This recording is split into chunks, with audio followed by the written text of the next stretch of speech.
Chapter 713. After Wilbur left the room, he drove out with the intention of having a good breakfast. There was a diner around the area that served up great burgers, and Wilbur liked them a lot. It was around noon, so there were quite a few people having lunch there, and parking was rather difficult to find as well. Wilbur managed to get a spot at last and was about to park. Just then, a thud rang through the air as the car behind him rear-ended Wilbur's car. Wilbur sighed in frustration. Could he not even have lunch in peace? He got out of the car with a frown.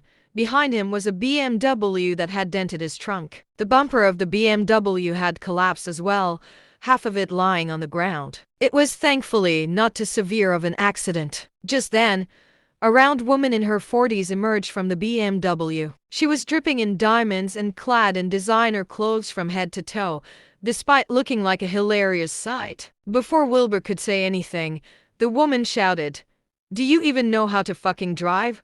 Are you blind?" Wilbur was stunned. She had clearly rear-ended him, but was making it sound like he was the one at fault here. "What the fuck are you staring at? Pay up this instant. You can't afford to mess with me." The woman's flesh seemed to shake with every word she uttered. "Come on now. You rear-ended me," Wilbur said. The woman stuck her nose in the air, letting out a sneer. "I was going straight. You were the one turning. How dare you blame me for rear-ending you?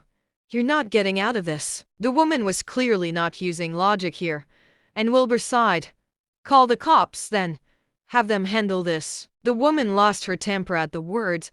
"I haven't got the time to waste with you. Pay up." It was clear she was playing dumb. Wilbur shook his head, taking his phone out and preparing to call the police. At the sight, the woman sat down hard on the hood of Wilbur's car. The metal gave way at once, denting under her weight. The woman slammed the hood angrily, shouting, "No one's going to be able to do anything for you.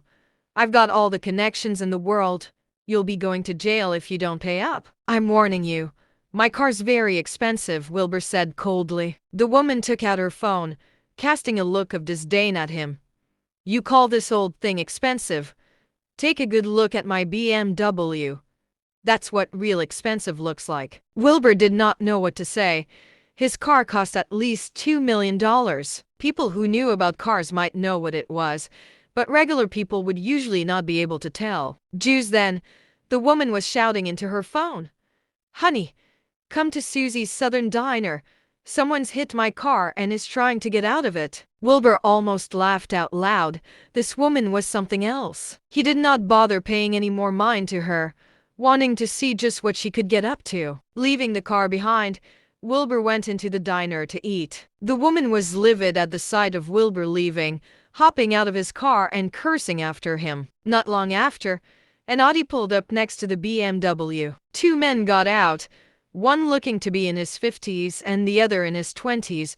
They looked rather alike. They walked over to the woman, chatting furiously before heading towards the diner. The three of them looked around before the woman's gaze landed on Wilbur in the middle of a particularly big bite of his burger. "That's him." The two men walked over at once, and the older man shouted at Wilbur, "I can't believe you're in the fucking mood to eat. Do you know what trouble you're in?" "Huh? No, I really don't," Wilbur said, before continuing to munch his burger. "Such insolence.